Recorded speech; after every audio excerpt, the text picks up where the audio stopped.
maaaring makabawas ng pangingitim dala ng melasma at afford itong gawin kahit pa araw-arawin. Ang tomato, natural acidity na tumutulong mag-balance sa skin pH lalo na rin sa pagkaroon ng melasma.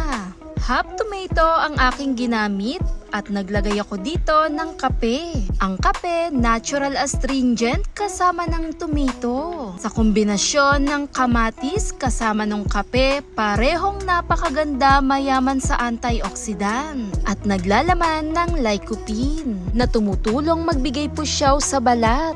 At 1 teaspoon ng sugar doon ilagay sa half tomato. At dito nga sa dalawang maganda gamitin ano ang pagkakaiba nito na maaaring makatulong makabawas para sa may melasma at nagbibigay lambot, nagbibigay exfoliate, lightening sa kutis. At ia-apply ko na nga ito, una kong gagamitin ang kape at yung kamatis. At ia-apply ko na nga ito, dahan-dahan ikuskus ang kamatis at yung kape. Ganda ito para sa may melasma. Sa paggamit nito, circular motion for 5 to 10 minutes. At pagkatapos, banlawan na rin ito ng banayad. Ang kape at kamatis makakatulong magbigay pusyaw lalo sa may mga melasma. At pagkatapos, ang tomato at yung sugar.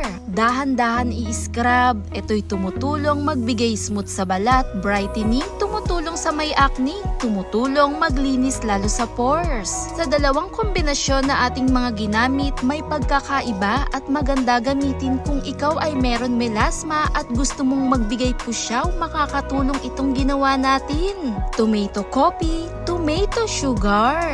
Kailangan lang din consistent para ma-achieve ang mapusyaw na balat, mabawasan ang pangingitim dala ng melasma. Thanks for watching guys! Bye!